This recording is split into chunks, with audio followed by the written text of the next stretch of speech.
जय हिंद फ्रेंड्स, कैसे हैं आप सभी। आशा करते हैं कि आप सभी अच्छे होंगे और अपनी पढ़ाई को अच्छे से कर रहे होंगे। दोस्तों, अगर आप किसी भी कॉम्पिटिटिव एग्जाम की तैयारी करते हैं और इसके प्रति आप सीरियस हैं तो आपको हमारे चैनल को सब्सक्राइब करके हमसे जुड़ जाना चाहिए, क्योंकि यहाँ पे हम कॉम्पिटिटिव एग्जाम से जुड़ी जितनी भी चीज़ें होती है उसका डिस्कशन करते हैं।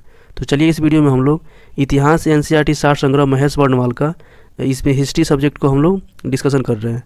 तो इस वीडियो में हम लोग मध्य एशिया से संपर्क, यानी कि भारत का संपर्क मध्य एशिया से हुआ, उसके क्या परिणाम हुए, तो इसको हम लोग इस वीडियो में कवर करेंगे। तो आइए वीडियो को शुरू करते हैं। पूर्वी भारत, मध्य भारत और दक्कन में मौर्य के स्थान पर कई स्थानीय शासक सत्ता में आए। पश्चिमोत्तर भारत में मौर्य के स्थान पर मध्य एशिया से आए अनेक राजवंशों ने अपनी सत्ता स्थापित की। इनमें कुषाण सर्वाधिक प्रसिद्ध हुए।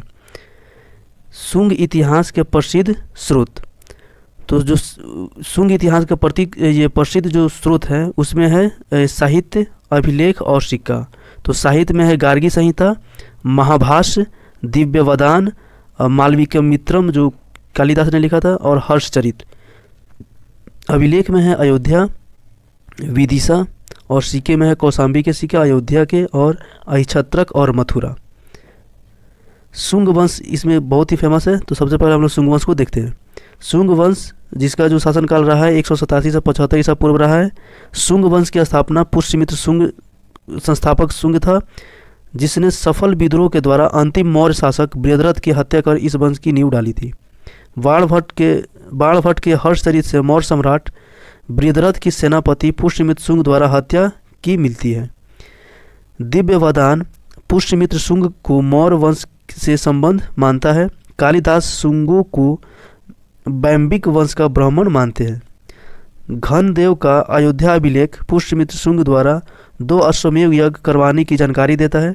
यह अश्वमेध यज्ञ पतंजलि ने संपन्न कराए थे। स्मिथ के अनुसार कलिंग नरेश खारवेल ने जिस पाटलिपुत्र के बृहस्पति मित्र शासक के पराजय का उल्लेख किया है वह शासक पुष्यमित्र शुंग की ही था। महर्षि पाणिनि ने पुष्यमित्र शुंग भारद्वाज गोत्र से संबंधित बताया था और उसकी राजधानी विदिशा थी।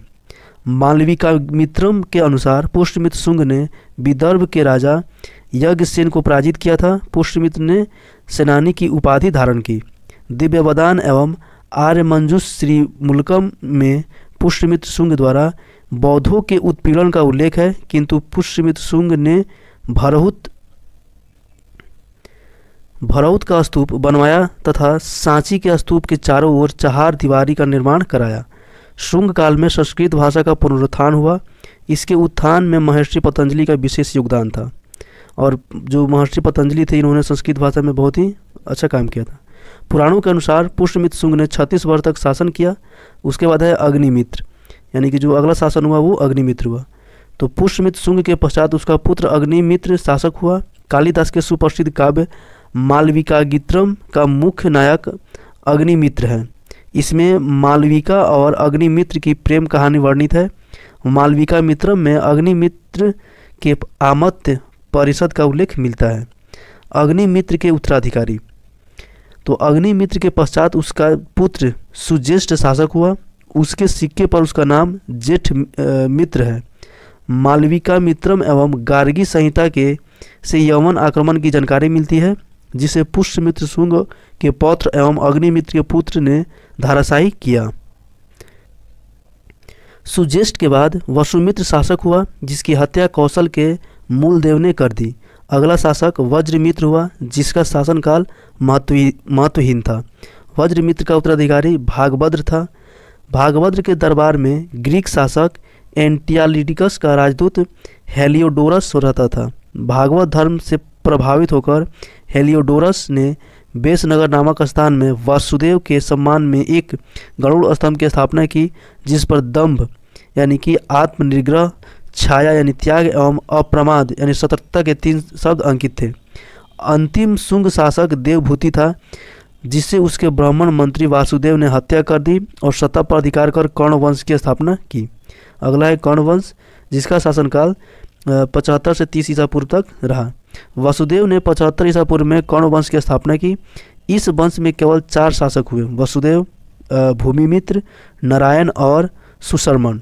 इन्होंने 30 ईसा पूर्व तक शासन किया। अंतिम शासक सुशर्मन की सातवाहन शासक सिमुक ने हत्या कर दी, इस वंश का अंत कर दिया। उसके बाद हिंद यूनानी आए यहाँ पे। तो सर्वप्रथम यूनानियों में हिंदू कुश पर्वत पार किया। यूनानियों ने कहा ये जो हिंदू कुश पर्वत पाकिस्तान के आसपास है उसको पार किया। ये उत्तरी अफगानिस्तान में अमू दरिया यानी कि ऑक्सस के दक्षिण में बैक्ट्रिया पर शासन करते थे। भारत पर आक्रमण सबसे पहले यूनानियों ने किए। ये हिंद यूनानी या बैक्ट्रियाई यूनानी कहलाते थे। ईसा पूर्व दूसरी सदी के आरंभ में हिंद यूनानियों ने पश्चिमोत्तर भारत में विशाल क्षेत्र पर अधिकार कर लिया। सबसे अधिक विख्यात हिंद यूनानी शासक मिनांडर जो 165 से 145 ईसा पूर्व हुआ था, वह मिलिंद नाम से जाना जाता था।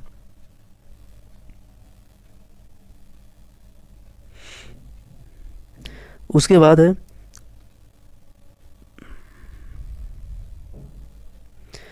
उसकी राजधानी पंजाब के शासक आधुनिक सियालकोट में थी। रुद्रदामन ने गंगा यमुना दोआब पर आक्रमण किया था। यूनानी शासकों ने भारी संख्या में सिक्के प्रचलित किए। हिंद यूनानी भारत के पहले शासक हुए जिनके प्रचलित किए गए सिक्कों के बारे में निश्चित रूप से कहा जा सकता है कि ये सिक्के किन किन शासकों के हैं। सर्वप्रथम हिंद यूनानियों ने सोने के सिक्के प्रचलित किए। हिंद यूनानी शासकों ने भारत के पश्चिमोत्तर सीमा प्रांत में यूनानी कला को संरक्षण दिया जिसे हेलेनिकस आर्ट कहते हैं। भारत में गंधार कला इसी का मिश्रित रूप है। मौर्यकालीन विदेशी आक्रमण। तो जो मौर्यकालीन विदेशी आक्रमण हुए थे उनमें जो हिंद यवन थे ये 190 ईसा पूर्व आए थे। इनके जो मूल निवास स्थान था वो बैक्ट्रिया यानी कि अफगानिस्तान था और ये सर्वाधिक प्रसिद्ध शासक इसमें थे मिनांडर या मिलिंद। और इनकी जो राजधानी थी वो वर्तमान में सियालकोट में स्थित थी। उसके बाद शक या सिथियन आए जिनका जो शासन काल था भारत में आगमन का वो 90 ईसा पूर्व था और इनका मूल निवास स्थान था सीरिया या ईरान। और सर्वाधिक प्रसिद्ध शासक उसमें हुए थे नाहपान। और महाराष्ट्र में प्राप्त अभिलेखों तथा सातवाहन अभिलेखों में उल्लेख इनका मिलता है। उसके बाद पार्थियाई या पहलवन आए जो पहली सदी यानी कि ईसा पूर्व में है और इनका जो मूल निवास स्थान था वो पार्थियन या ईरान था। और ये सबसे प्रसिद्ध शासक थे इनमें गोंडो फर्नीज। और बेग्राम अफगानिस्तान में विशाल संख्या की मतलब सिक्के मिले हैं जिनसे इनकी पता चलती है। उसके बाद थे कुषाण जो 15 ईस्वी में आए थे और चीनी तुर्किस्तान इनका मूल स्थान था। और उस समय जो प्रसिद्ध शासक थे वो कनिष्क थे। और उज्जैनी यानी कि जो वर्तमान में उज्जैन है और पुरुषपुर जो पेशावर है यहाँ पे इनकी राजधानी हुआ करती थी। आक्रमणकारियों का क्रम। तो पहले हिंद यवन आए, उसके बाद शक आए, फिर पहलव आए, उसके बाद कुषाण आए। तो इसमें हम लोग पढ़ेंगे शक के बारे में। यूनानियों के बाद शक आए। शकों की 5 शाखाएं थी और प्रत्येक शाखा की राजधानी भारत और अफगानिस्तान के अलग अलग भाग में थी। दूसरी शाखा पंजाब क्षेत्र से संबंधित थी जबकि तीसरी शाखा मथुरा में और चौथी शाखा पश्चिम भारत में थी। शकों की 5वीं शाखा ने ऊपरी दक्कन पर अपना प्रभुत्व स्थापित किया। कहा जाता है कि लगभग 57 से 58 ईसा पूर्व में उज्जैन के एक राजा ने शकों से युद्ध किया, उन्हें पराजित किया और उन्हें बाहर खदेड़ दिया। वह अपने को विक्रमादित्य कहता था। विक्रम संवत उसी के नाम पर 57 ईसा पूर्व में शकों पर उसकी विजय से आरंभ हुआ।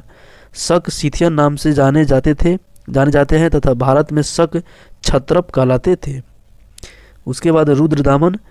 तो ये 130 से 150 ईसा पूर्व में आया। सबसे अधिक विख्यात शक शासक रुद्रदामन प्रथम हुआ। यह उज्जैनी के शकों में सबसे प्रसिद्ध शासक था। इसके विषय में जानकारी का प्रमुख स्रोत इसका जूनागढ़ अभिलेख यानी कि 150 ईस्वी में है। रुद्रदामन का जूनागढ़ अभिलेख गुजरात जिले के गिरनार पर्वत से प्राप्त हुआ है। ब्राह्मणी लिपि में उत्कीर्ण संस्कृत भाषा का यह अभिलेख अब तक प्राप्त संस्कृत अभिलेखों में सर्वाधिक प्राचीन है। इस अभिलेख में संस्कृत काव्य शैली का प्राचीनतम साक्ष्य प्राप्त होता है। उसका शासन न केवल सिंध में बल्कि कोंकण, नर्मदा घाटी, मालवा, काठियावाड़, गुजरात के बड़े भाग पर विस्तृत था। उसने स्वयं के कोष से काठियावाड़ के अर्ध शुष्क क्षेत्र की प्रसिद्ध सुदर्शन झील का जीर्णोद्धार करवाया था। रुद्रदामन संस्कृत का बड़ा प्रेमी था। उसने सबसे पहले विशुद्ध संस्कृत भाषा में दीर्घ अभिलेख जारी किया। रुद्रदामन व्याकरण, राजनीति, संगीत एवं तर्कशास्त्र का पंडित था।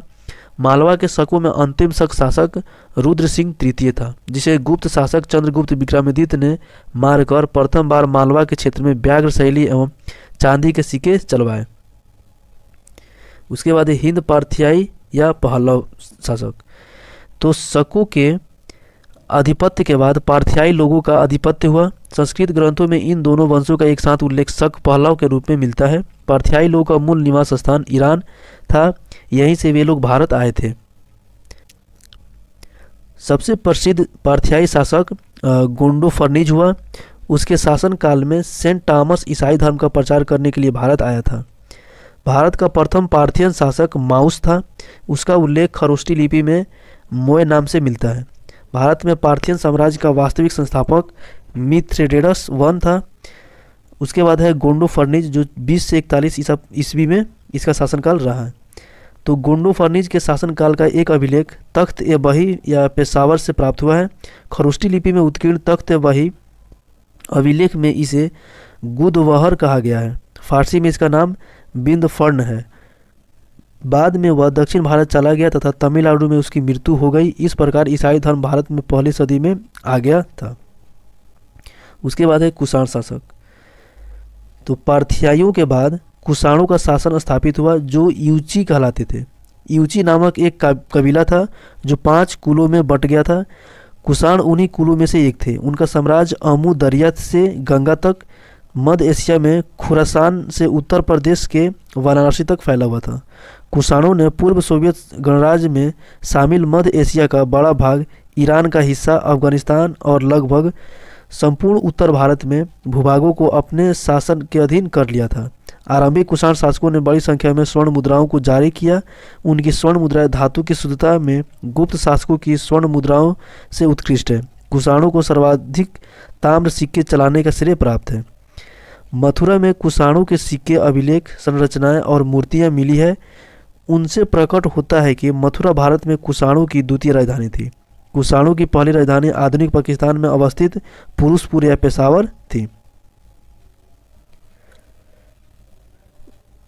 इसमें एक चार्ट बनाया गया है जिसके द्वारा ये बताने की कोशिश किया गया है कि कुषाण के साथ ये जो जितने भी उत्तराधिकारी थे वो कौन कौन थे। तो सबसे पहले कुषाण वंश जिनकी राजधानी पाटलिपुत्र या विदिशा थी। उसके बाद कुषाण के बाद कुजुल कटफिसेस थे जिनके जो संस्थापक थे वो कुषाण वंश का ही संस्थापक माना जाता है। केवल तांबे के सिक्के चलाइए और कोई स्वर्ण सिक्के जारी नहीं किए। इनके जो पुत्र थे वो थे बीम कटफिसेस जो भारत में सर्वप्रथम सोने के सिक्के चलाए। शैव मत के अनुयायी होने के कारण सिक्कों पर शिव, नंदी व त्रिशूल की आकृतियां मिलती है। उसके बाद कनिष्क प्रथम, तो ये जो सबसे प्रतापी राजा व महानतम शासक हुए। वशिष्ठ वसु कुषाण जो वाजहेस्क या जुस्क कहलाए। उसके बाद हुबिस्क के साथ शासन किया। नेक्स्ट कनिष्क द्वितीय हुए। उसके बाद वासुदेव प्रथम हुए, फिर हुए कनिष्क तृतीय, फिर वासुदेव द्वितीय जो कुषाण वंश का अंतिम शासक थे। उसके बाद हम लोग पढ़ेंगे कुजुल कटफिसेस के बारे में जो 15 से 65 ईसा पूर्व तक शासन किए। भारत में सर्वप्रथम कुजुल कटफिसेस नामक कुषाण शासक ने आक्रमण कर पश्चिमोत्तर प्रदेश पर अधिकार कर लिया। उसने केवल तांबे के सिक्के चलवाए। उसने रोमन सिक्कों की नकल करके तांबे के सिक्के ढलवाए तथा महाराजाधिराज की उपाधि धारण की। बीम कटफिसेस जो 65 से 78 ईस्वी तक रहे। कुजुल कटफिसेस की मृत्यु के पश्चात बीम कटफिसेस सिंहासन पर बैठा। चीनी ग्रंथ हाउस सू से ज्ञात होता है कि उसने तियान चू की विजय की तथा वहां पर अपने एक सेनापति को शासन करने के लिए नियुक्त किया। इसने सिंधु नदी पार करके तक्षशिला और पंजाब पर अधिकार कर लिया। यह भारत में कुषाण शक्ति का वास्तविक संस्थापक माना जाता है। इसने सोने व तांबे के सिक्के चलवाए। उसके सिक्कों पर एक ओर यूनानी लिपि तथा दूसरी ओर खरोष्टी लिपि अंकित है। इसके सिक्के पर शिव की आकृति, नंदी, बैल और त्रिशूल अंकित है जो उसके शैव धर्म में आस्था का घोतक है। उसने महेश्वर की उपाधि धारण की। भारत में सर्वप्रथम स्वर्ण सिक्के चलाने का श्रेय कटफिसेस को है। कनिष्क, इसका शासनकाल 78 से 105 ईसा पूर्व तक रहा। कनिष्क ने अपनी राजधानी फिरोजपुर में 400 फीट ऊंचा 13 मंजिलों का एक मीनार बनवाया जिसके ऊपर एक लौह छत्र भी स्थापित किया गया तथा उसके समीप में एक विशाल संघाराम विहार निर्मित किया गया था। यह संघाराम कनिष्क के चैत्य के नाम से प्रसिद्ध है। इसका निर्माण यमन वास्तुकार अगिलस द्वारा किया गया है। कनिष्क ने कश्मीर में कनिष्कपुर तथा तक्षशिला के सिरकप में एक नए नगर की स्थापना की। कनिष्क सर्वाधिक विख्यात कुषाण शासक था। इतिहास में 2 कारणों से उसका नाम प्रसिद्ध है। पहला, उसने 78 ईस्वी में एक संवत चलाया जो शंख संवत कहलाया। इस संवत का प्रयोग भारत सरकार द्वारा किया जाता है। दूसरा, उसने बौद्ध धर्म का मुक्त हृदय से संपोषण व संरक्षण किया। कनिष्क का चीन के शासन पान चाओ से युद्ध हुआ, जिसमें पहले कनिष्क ने पराजय हुई परंतु बाद में वह विजयी हुआ। कनिष्क ने पार्श्व के सलाह पर बौद्ध की चतुर्थ संगति का आयोजन कश्मीर के कुंडल वन विहार में ही की, जिसकी अध्यक्षता वसुमित्र तथा उपाध्यक्ष अश्वघोष ने की, जिसमें बौद्ध धर्म के महायान संप्रदाय को अंतिम रूप दिया गया। कनिष्क कला और संस्कृत साहित्य का भी महान संरक्षक था। कनिष्क की राज्यसभा अनेक योग्य विद्वानों से सुशोभित थी। इसमें पार्श्व, वसुमित्र और अश्वघोष जैसे बौद्ध दार्शनिक थे। नागार्जुन जैसे प्रकांड पंडित और चरक जैसे चिकित्सक कनिष्क की राज्यसभा से संबंधित थे। कनिष्क का पुरोहित संघरक्ष था।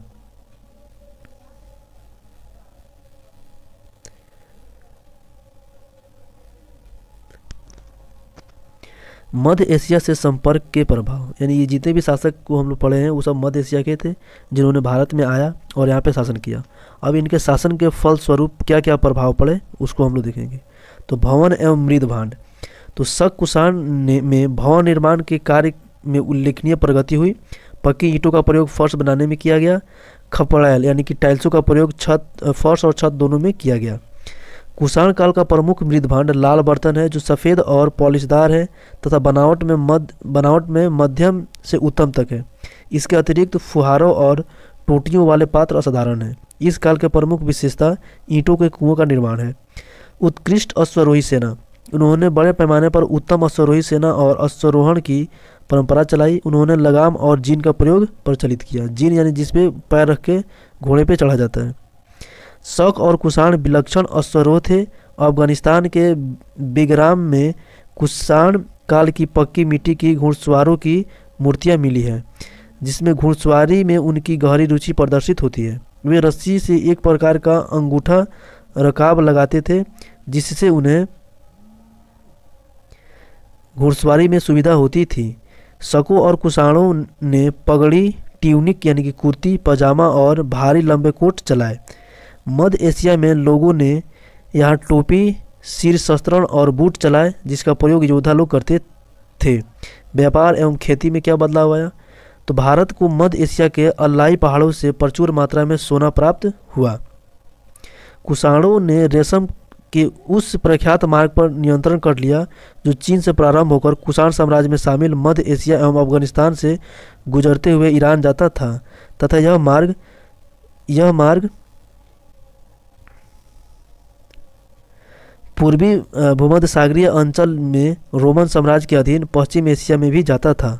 यह रेशम मार्ग कुषाणों की आय का बड़ा स्रोत था तथा वे इस मार्ग पर व्यापारियों से उगाही कर चुंगी के कारण ही विशाल व समृद्ध साम्राज्य स्थापित कर सके। भारत में व्यापक पैमाने पर सोने के सिक्के चलाने वाले प्रथम शासक कुषाण ही थे। कुषाणों ने खेती को बढ़ावा दिया। कुषाण काल की विस्तृत सिंचाई के पुरातात्विक अवशेष पाकिस्तान, अफगानिस्तान और पश्चिमी मध्य एशिया में पाए गए हैं। राज्य व्यवस्था, तो कुषाण शासकों ने महाधिराज की गौरवपूर्ण उपाधि धारण की। शकों और कुषाणों ने इस भावना को बढ़ावा दिया कि राजा देवता का अवतार होता है। कुषाण शासक देवपुत्र कहलाते थे। यह उपाधि कुषाणों ने चीनियों से ली जो अपने शासक को स्वर्ग का पुत्र कहते थे। कुषाणों ने राज्य शासन में छत्रप प्रणाली चलाई। साम्राज्य अनेक छत्रपियों यानी कि उपराज्यों में विभक्त कर दिया गया तथा प्रत्येक छत्रपी एक एक छत्रप के शासन में छोड़ दिया गया। कुछ अनोखी प्रथाएं प्रारंभ की गई, जैसे 2 आनुवंशिक राजाओं का संयुक्त शासन, जिसमें एक ही समय एक ही राज्य पर 2 शासकों का शासन हो सकता था। यूनानियों ने सेनानी शासन की परिपाटी चलाई। इसके लिए शासक सेनानियों की नियुक्ति करते थे जो यूनानी भाषा में एस्ट्रेटोगस कहलाते थे। धार्मिक विकास कैसे हुआ? तो यूनानी राजदूत हेलियोडोरस ने मध्य प्रदेश में स्थित विदिशा यानी कि वर्तमान में विदिशा जिले का मुख्यालय है में ईसा पूर्व लगभग दूसरी सदी के मध्य वासुदेव की आराधना करने के लिए एक स्तंभ बनवाया। वासुदेव से विष्णु का बोध होता है। प्रख्यात यूनानी शासक मिनांडर बौद्ध हो गया। बौद्धाचार्य नागसेन उर्फ नागार्जुन के साथ उसका प्रश्नोत्तर मौर्य काल के बौद्धिक इतिहास के एक प्रमुख स्रोत है। कुषाण शासक शिव और बुद्ध दोनों के उपासक थे। तदनुसार कुषाण मुद्राओं पर इन दोनों देवताओं के चित्र मिलते हैं। बौद्ध महायान संप्रदाय का उद्भव। आंध्र प्रदेश के नागार्जुन कोंडा के मठ क्षेत्रों में अत्यधिक मात्रा में सिक्के मिले हैं। तपस्वी की तरह जीने वाले भिक्षुकों और भिक्षुणियों के दैनिक जीवन के नियम में सरलता आई। अब वे सोना चांदी का प्रयोग करने लगे, मांस खाने लगे और उत्तम कपड़े पहनने लगे। बौद्ध धर्म का यह नया रूप महायान कहलाने लगा।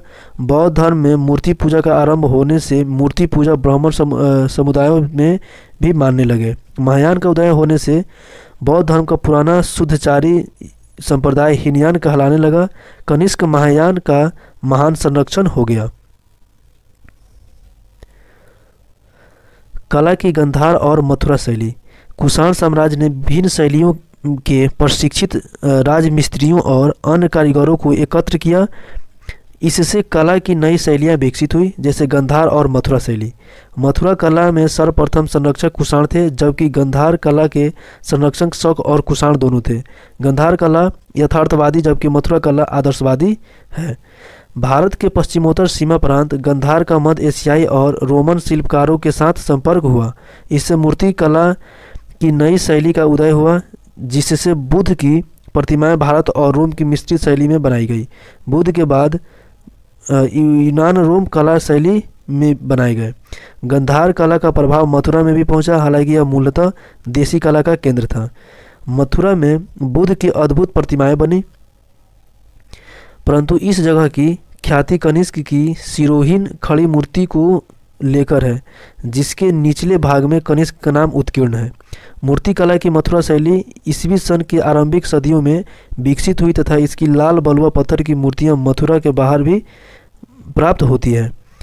महाराष्ट्र में चट्टानों को काटकर सुंदर बौद्ध गुफाएं बनाई गई हैं। आंध्र प्रदेश में नागार्जुन कोंडा और अमरावती बौद्ध कला के महान केंद्र हो गए, जहां बुद्ध के जीवन की अनेक कथाएं पट्टों पर चित्रित की गई है। बौद्ध धर्म से संबंधित सबसे पुराने पट्टचित्र गया, सांची और भरहुत में पाए जाते हैं, जो ईसा पूर्व दूसरी सदी के हैं। साहित्य एवं विद्या। तो काव्य शैली का पहला नमूना रुद्रदामन का काठियावाड़ में जूनागढ़ अभिलेख है, जिसका समय लगभग 150 ईस्वी है। अश्वघोष को कुषाणों का संपोषण प्राप्त था। यह कनिष्क का राजकवि था। अश्वघोष ने बुद्ध की जीवनी बुद्ध चरित के नाम से लिखी। उसने सौंदरानंद नामक काव्य लिखा, जो संस्कृत काव्य का उत्कृष्ट उदाहरण है।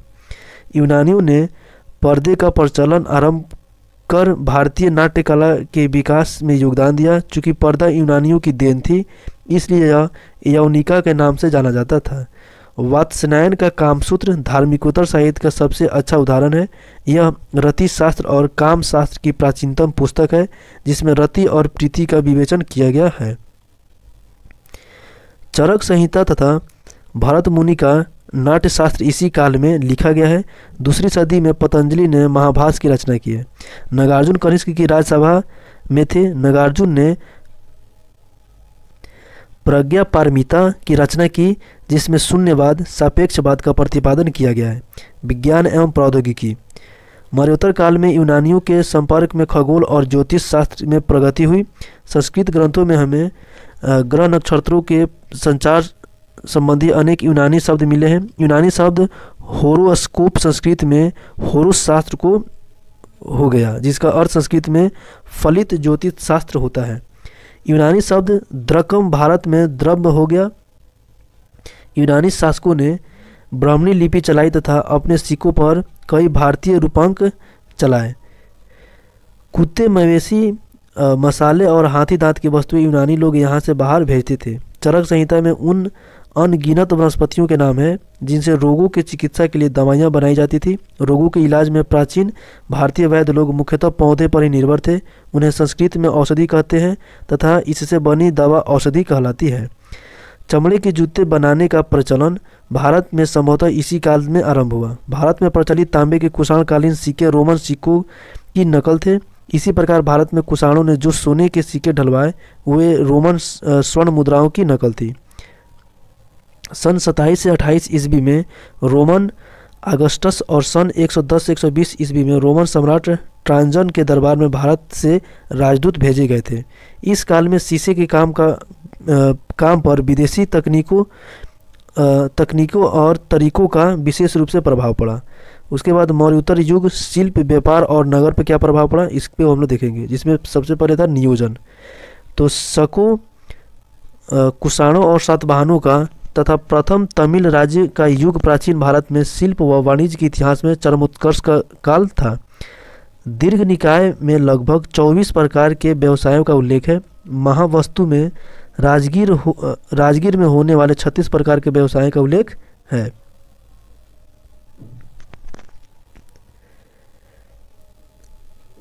मिलिंद पन्हों या मिलिंद प्रश्न में 75 व्यवसायों का वर्णन है।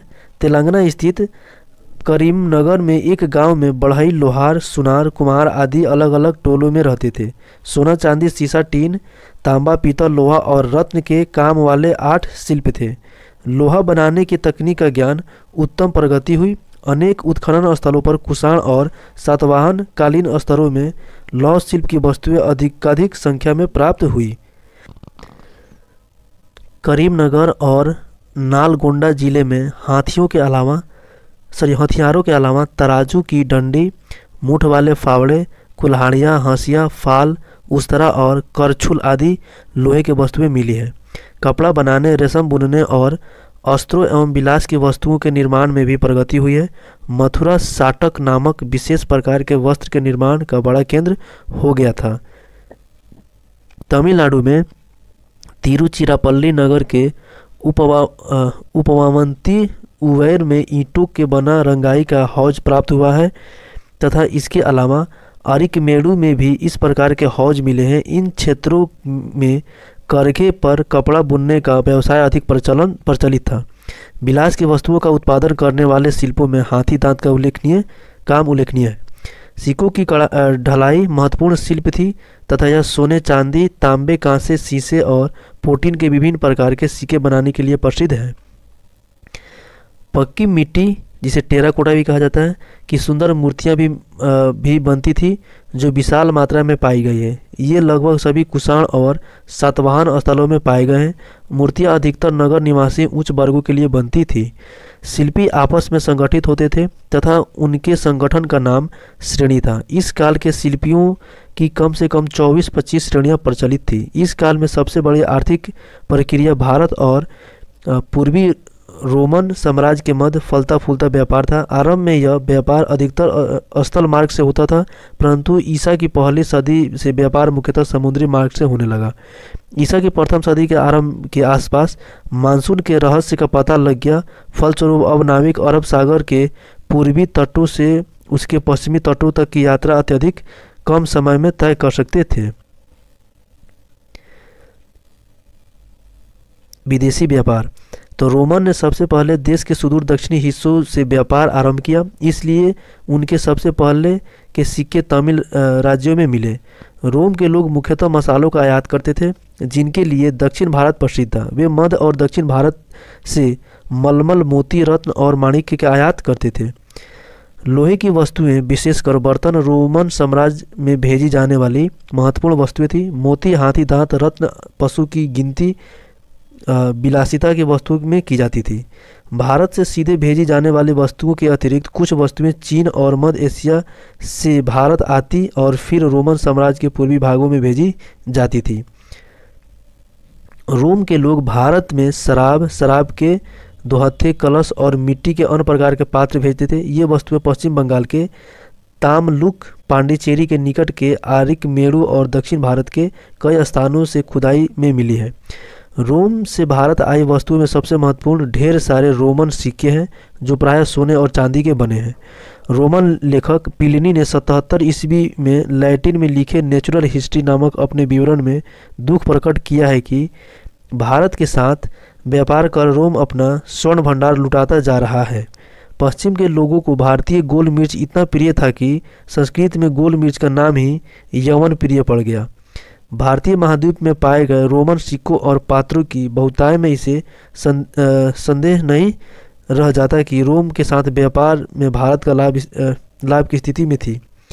अंततोगत्वा रोम को भारत के साथ गोल मिर्च और इस्पात के माल का व्यापार बंद करना पड़ गया। मुद्रा अर्थव्यवस्था। तो कुषाण संभवतः मध्य एशिया में से सोना प्राप्त करते थे। रोम से संपर्क के फलस्वरूप कुषाणों ने दिनार सदृश स्वर्ण मुद्राओं को जारी किया, जो गुप्तों के शासनकाल में अधिक प्रचलित हुआ।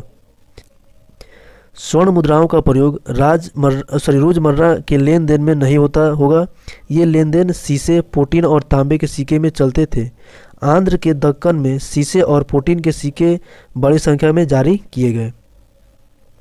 शहरी बस्तियां।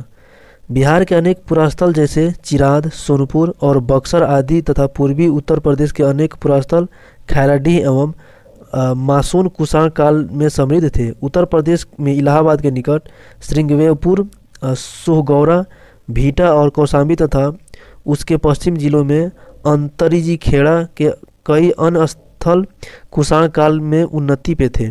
कुषाण काल के अन्य बताए गए भौगोलिक अवशेषों से प्रतीत होता है कि नगरीकरण उत्कृष्ट पर पहुंच गया था। सबसे महत्वपूर्ण नगर उज्जैनी था, जिसका महत्व इसलिए था क्योंकि यहाँ से गोमेद यानी कि अगेट और इंद्रगोप यानी कि कार्नेलियम पत्थरों का निर्यात होता था। उत्खननों से ज्ञात होता है कि यहाँ 200 ईसा पूर्व के बाद मणि या मनके बनाने के लिए गोमेद, इंद्रगोप और सूर्यकांत रत्नों का काम बड़े पैमाने पर होता था। सातवाहन काल में पश्चिमी और दक्षिणी भारत में तगर यानी कि तेर, पैठन, धान्य कटक, अमरावती, नागार्जुनी कोंडा, भड़ौच, सुपारा, अरिकमेड़ो और कावेरीपट्टनम समृद्ध नगर थे। कुषाण और सातवाहन साम्राज्यों में नगरों की उन्नति इसलिए हुई कि रोमन साम्राज्य के साथ व्यापार बहुत अच्छा चल रहा था। भारत रोमन साम्राज्य के पूर्वी भाग और मध्य एशिया के साथ भी व्यापार करता था। भारत में अधिकतर कुषाण नगर मथुरा से तक्षशिला जाने वाले पश्चिमोत्तर मार्ग या उत्तरा पथ पर पड़ते थे। तो दोस्तों इस चैप्टर में हम लोग इतना ही पढ़ेंगे। ये चैप्टर समाप्त हो गया। फिर मिलते हैं अगले वीडियो में। अगर आपको अच्छा लगा हो वीडियो और इससे आपको फ़ायदा हुआ हो तो प्लीज़ वीडियो को लाइक कर दीजिए और चैनल को सब्सक्राइब कर लीजिए और अपने स्टडी ग्रुप में इसको शेयर कर दीजिए। तो मिलते हैं फिर अगले वीडियो में ऐसे ही वीडियो के साथ। तब तक के लिए जय हिंद। अपना पढ़ाई जारी रखें।